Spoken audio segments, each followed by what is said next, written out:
Hey, y a quelqu'un? Hey. Oui. T'es où? Hey, ça va? Salut. Ça va bien? Ça va et toi? Bienvenue. Merci de m'accueillir chez toi dans ta belle demeure. Un qahwa, comme dirait en arabe.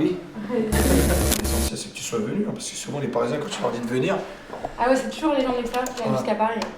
Ils ont trop la flemme, hein, les Parisiens. c'est pas qu'ils ont la flemme, c'est qu'ils sont prétentieux. Ils te disent tout se passe à Paris, c'est à toi de venir. Ah voilà, aujourd'hui on échange les rôles.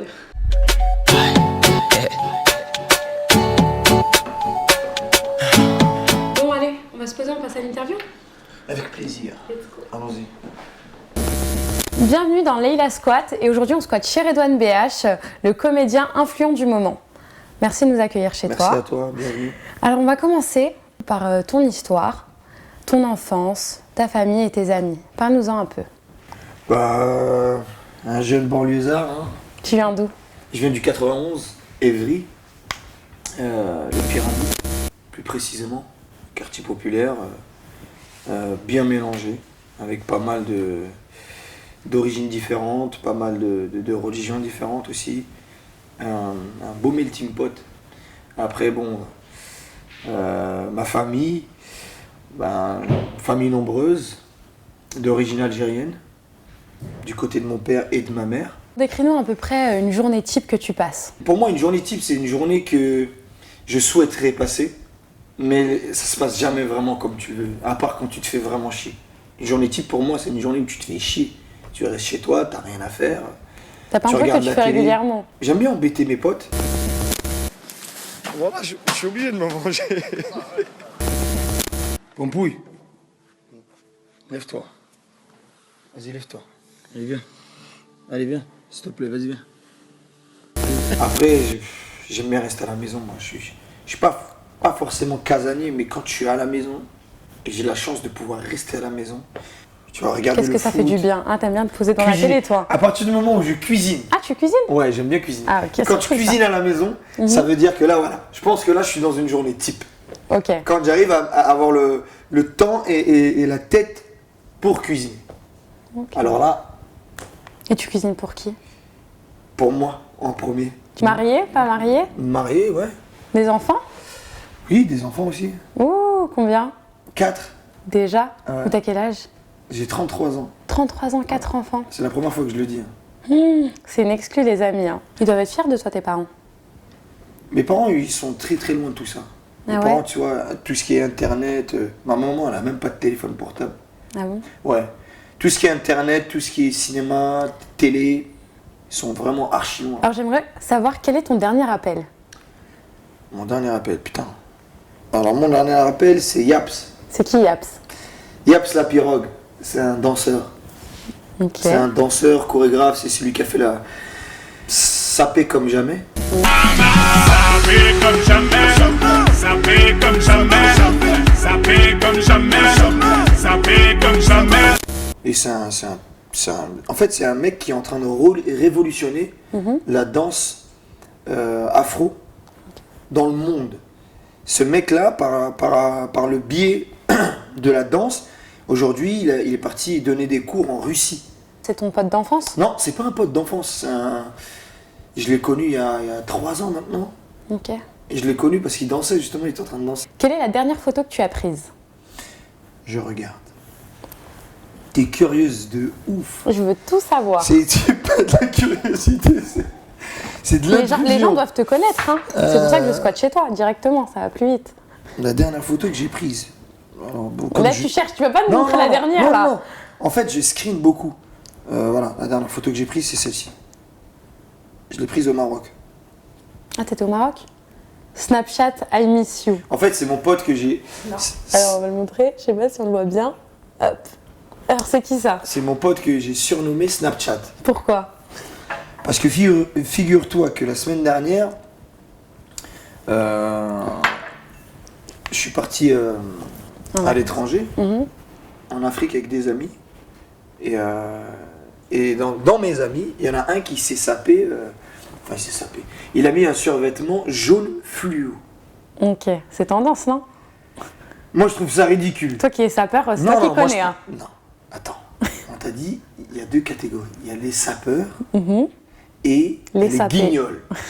Là, ce qu'il a fait, c'est du domaine des guignols.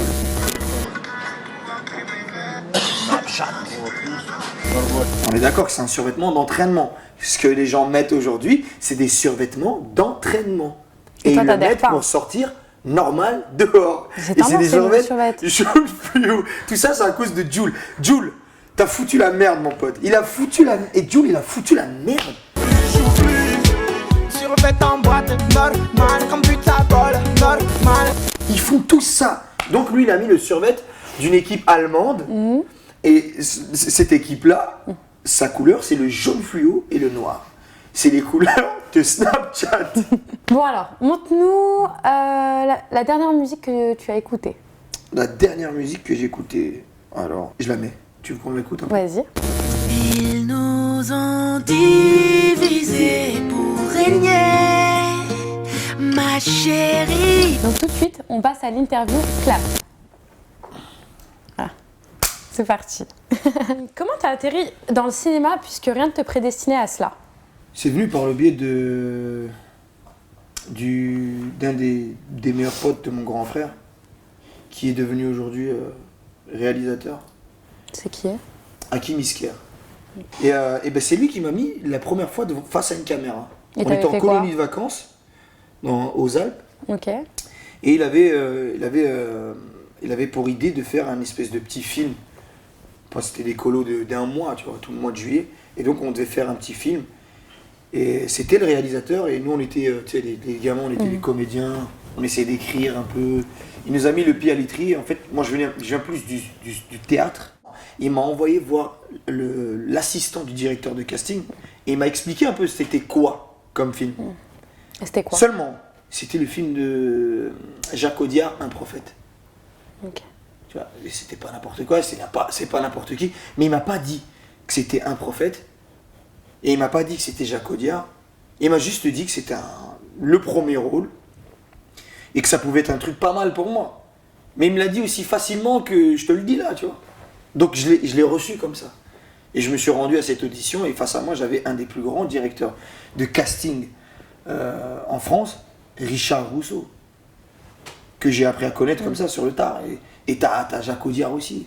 Et ça a donné quoi ce casting après? Et ça donnait, est-ce que tu connais Michel Audiard? Non. C'est qui? Non, Et l'autre, c'est son qui? père, tu vois. Il y en a qui connaissent pas.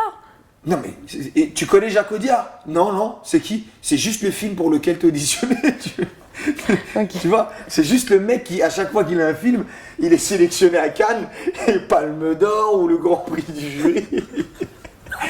Ça te fait rire, mais c'est la vérité. Oui. Tu vois, et pareil, tu vois, j'avais Là, je envie passe de... pour une inculte. Non, c'est pas toi qui passes pour un Ouais. inculte. Sur le coup, c'est moi qui suis passé, pas pour un inculte, pour quelqu'un qui est pas du tout intéressé par. Et je Ok. pense que c'est peut-être ce qui a mis la puce à l'oreille. Tu leur conseilles quoi aux gens qui connaissent Mais personne? il faut galérer. Pour arriver où tu veux aller, il faut galérer. Si on te mâche le travail, tu vas arriver dans... Je te mens pas. Je pense que si je galérerais plus pour pouvoir passer des auditions, je m'investirais plus pour ces auditions. C'est terrible ce que je suis en train de dire. Mon agent, il pourrait m'en vouloir d'entendre ce que je dis, mais c'est la réalité. Si on te mâche le travail, t'es pas conscient de ce qui a été fait en amont, et ça t'amène à des fois à être sans prétention, mais à être, allez, tu prends les trucs à la légère, quoi. Tu viens au rendez-vous, à peine t'as appris le truc, t'envoies ce que tu dois envoyer. C'est ton genre ça? J'ai horreur de ça, je trouve ça horrible.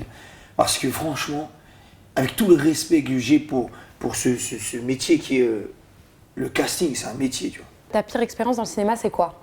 J'ai joué un film où, dedans, je joue un homosexuel. 7e ciel? Ouais, voilà.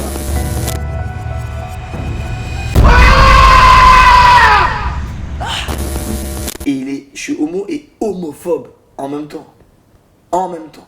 Et c'était dur pour toi? Mais déjà juste de l'être, d'être homosexuel, en tant d'interpréter que ce rebeu rôle, de quartier, ça fait quoi? c'est super dur.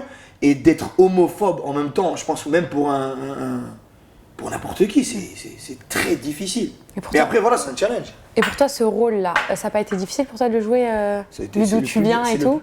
C'est le plus dur de tous les rôles que j'ai interprétés.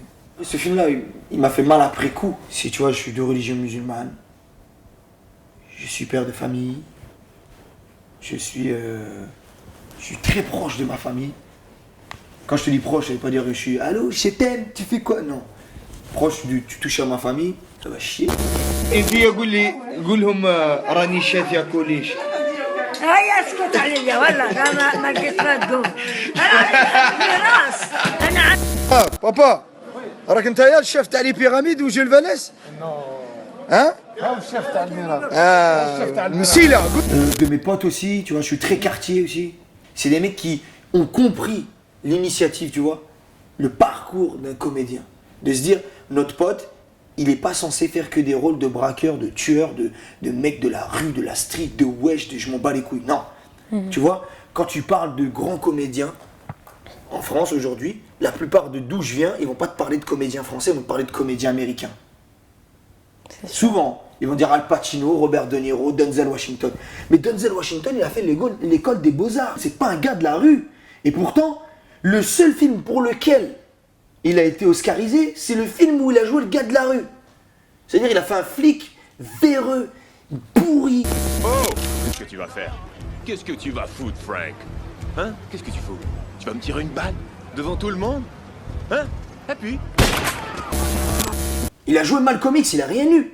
Tu vois? C'est pour te dire, il y a l'opinion des gens, des proches, du public, et après de cette sphère qui est le cinéma. Et moi, cette opinion-là, elle m'a fait mal.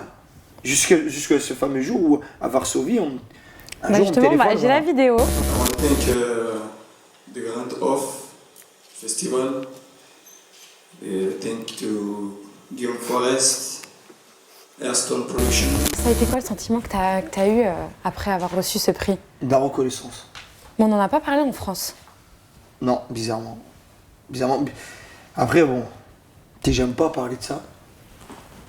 Mais je suis de ceux qui disent, bon, moi j'ai rien à me reprocher, j'ai rien à cacher. Tu vois, c'est comme pour ce film, tu vois, je suis pas homo, je suis pas homophobe. Mais ça m'a pas empêché d'interpréter ce rôle.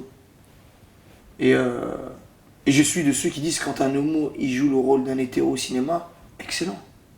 Excellent, s'il est bon, il est bon. Et t'aimerais bien faire des films américains? Ouais. Ça t'intéresse? Tu parles anglais? Ouais, je parle anglais. Hein. Je parle anglais après. Je La connais base. les anglais. Hein. Omar Sy. Non, pas Omar. Non, Omar Sy, il parle pas anglais. Is your accent and your English better now? Better. Better a little bit. Il est flingué son anglais. Oh! Tu sais, quand on m'a dit il habite à Los Angeles et tout, je dis oui, mais lui il va apprendre l'anglais fastoche. Mais quand t'entends son anglais encore aujourd'hui, ça enlève rien au talent qu'il a. Enfin, je vois sur les réseaux sociaux que t'es un peu humoriste aussi, à tes heures perdues. Bien sûr. Et donc, tout de suite, on passe à l'interview. Ouais, c'est bon. Ouais, c'est bon, c'est bon. Ouais, c'est bon. Ouais, c'est bon. Ouais, c'est bon. Et Ça c'est vient bon. de Kinshasa. Ouais, C'est bon. Mais ouais, c'est bon. Il y a tout le monde qui te l'a piqué, hein. Après, bon, il y en a qui me l'ont piqué, ils m'ont demandé. Enfin, ils me l'ont piqué. Mais il y a une Ils m'ont autorisation, demandé- tu l'as déposée? Je l'ai déposé, ouais. Sérieux? Moi, c'est déposé. Et donc, ça veut dire que là, quand les artistes, là, quand t'entends NASA, Macao en train de faire des chansons, ouais, c'est bon, t'en penses quoi de tout ça? Tout est réglé, ouais c'est bon. Quand je vois les petits faire les cons, dans le bon esprit, ouais c'est bon. J'suis un peu rabattu, ouais, c'est bon. J'me godis sur toi, ouais, c'est bon. Ouais, c'est bon. Ouais, c'est bon. J'ai ma tête, ben ouais, c'est bon. Je les connais pas déjà. Personne ne sait que Je c'est les vraiment connais toi pas. le fondateur du Macao, ouais, je l'ai c'est bon. rencontré il y a pas longtemps. Il savait que c'était toi qui avais créé ce ouais, c'est bon? Bien sûr, il me l'a dit. Après le reste, je connais pas. Tu sais, quand moi je connais pas les gens, je parle pas. J'ai vraiment pas envie de parler des gens, je les connais Mais pas. en Et après, général, mais ça te moi je fait- viens ça- d'un endroit, je viens Mhm. vraiment de quelque part. Tu vois, moi je viens vraiment de quelque part. Après, certains d'eux, ils viennent de nulle part. Moi je te le dis direct. Eux, ils viennent de nulle part. Moi, je viens vraiment de quelque part. Moi, j'ai des vrais amis. J'ai une vraie famille. Moi, j'ai un talent qui m'appartient. T'as compris? Si après toi, tu veux avoir un talent et que tu as pris quelque chose de quelqu'un et tu crois dire c'est ton talent, c'est ton problème, mon ami. Tu fais de la musique, toi? Ouais, j'ai fait de la musique. T'as fait quoi? J'ai fait un son Ndombolo. J'ai fait un son électro avec DJ Battle. Ouais c'est bon, ouais c'est bon.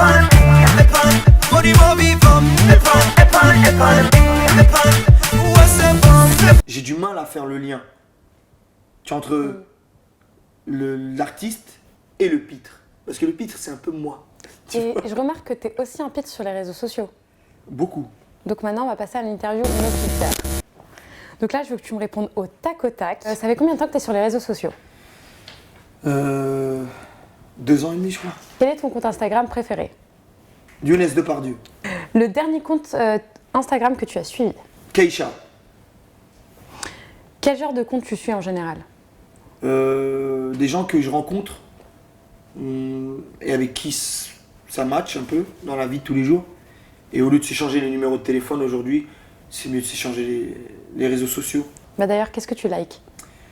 Généralement, j'aime bien les trucs caritatifs, les trucs qui dénoncent, j'aime bien ça. Après, j'aime liker les trucs de mes potes. Qu'est-ce que tu postes sur Instagram? Ces derniers temps, j'ai posté beaucoup de photos de tournage. T'es nostalgique? Je suis vraiment nostalgique. T'es plutôt filtre ou pas filtre? Pas du tout de filtre. T'aimes pas? J'aime pas du tout. T'es plutôt hashtag ou pas hashtag? Hashtag. Hashtag quoi? Hashtag ouais, c'est bon. Hashtag niveau. Hashtag arrête de me copier. Hashtag je suis ton père. D'ailleurs, en parlant d'Instagram, tu vois, j'ai un peu regardé les commentaires. Ouais. Et t'es incroyable, j'espère te revoir pour un nouveau sketch, que des bonhommes où les gens ils sont morts de rire. Si tu n'existais pas, ma vie serait maussade. On voit des carisses qui commentent. Enfin, il n'y a personne qui met un commentaire négatif. Tu les supprimes? Non, justement, j'en parlais il n'y a pas longtemps. On m'en parlait de ça. C'est qui? C'est une personne qui m'a interpellé à Marrakech. Ah ouais? Et qui m'a dit, mais sur Facebook et Instagram, tu supprimes les, bah ouais, y a, les commentaires. Les commentaires chelous. Jamais. Je ne filtre rien. Rien du tout. Et en parlant de réseaux sociaux, ouais. T'as vu, je sais pas si t'as vu en ce moment, c'est grave tendance. Maintenant, les gens qui ont des followers, tout ça. Et il y a beaucoup d'idées de placement de produits, de se faire l'argent sur les réseaux sociaux. Est-ce que t'en as déjà fait, toi? Non, j'ai jamais fait ça. Et ça t'intéresse? Des placements de produits? Ouais.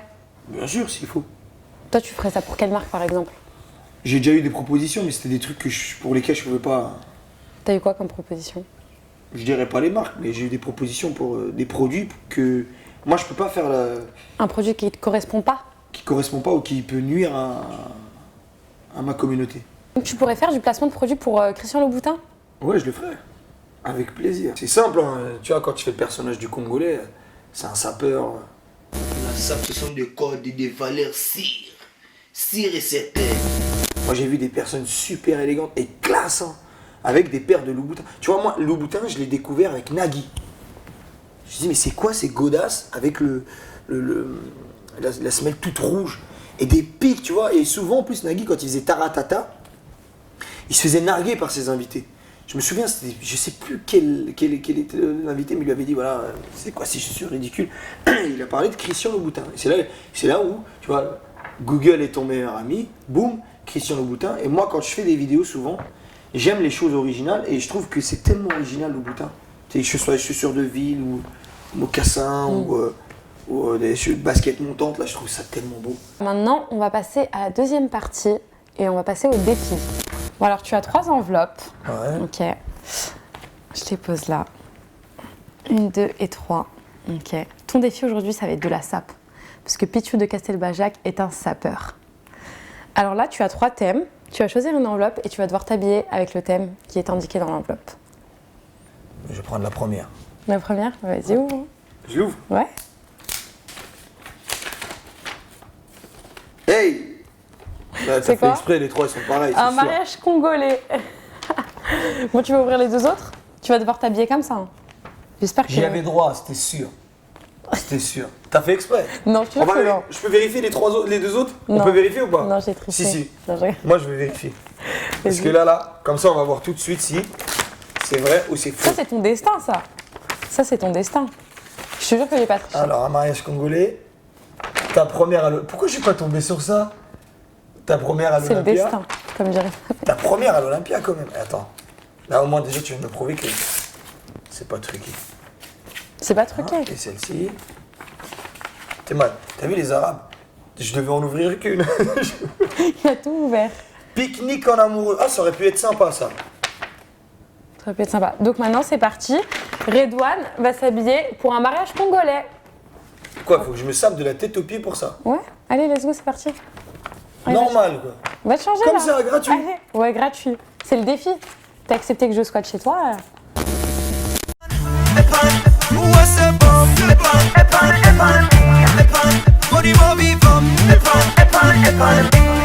Montre-moi Pichou, là c'est Tu m'as Pichou. demandé mariage congolais, moi je fais mariage congolais. Là c'est Pichou de Castelbajac. Voilà, là, c'est Castelbajac avec le chapeau. Allez, montre-nous, fais-nous une petite Chapeau, choré. c'est Pichou de Castelbajac. Ouais, c'est bon, ça va. Connexion, toujours. C'est important, l'accoutrement c'est nécessaire. Ça, ce sont des vêtements de valeur pour valoriser le charisme. Moi j'ai dit charisme. En Pichou là, c'est bon, je vais te séduire direct. Merci, t'as géré. Ah, c'est important quand même, laisse-moi montrer quand même. Allez, montre-moi tout en détail. C'est quoi ça? C'est quelle marque? C'est quelle marque? Vestimentaire. Ça, c'est vestimentaire. Ici, un vestiaire vraiment tout seul. C'est quelle marque ça? Ça, c'est Pierre Balmain. Ouh, ah ouais, excuse-moi. Voilà, c'est marqué Nakati. Bon, ça, c'est Pierre Balmain. Avec les pantalons, Pierre Balmain, toujours. Ah, toujours? Voilà, Ferragamo. Et les chaussettes, c'est comment? Ça, les chaussettes, c'est toujours en connivence. Ça, c'est chaussettes accordées avec ça, c'est important. Là, c'est Versace, tu vois. Les chaussures de chez Gabbana, tu vois. T'es bon pour les rôles, c'est Norba de Paris, là? Non, ça ne va pas. Regarde-moi. Pichou, Pichou, Pichou. Assemblée, c'est bon. Toujours. Ouh. Voilà. Ça, c'est fusion. Sentiment fusion. Fusion. Ouais, c'est bon. Ouais, c'est bon. Merci d'avoir regardé cette interview et on se retrouve très bientôt pour un prochain squat. N'hésitez pas à partager et à lâcher un pouce bleu.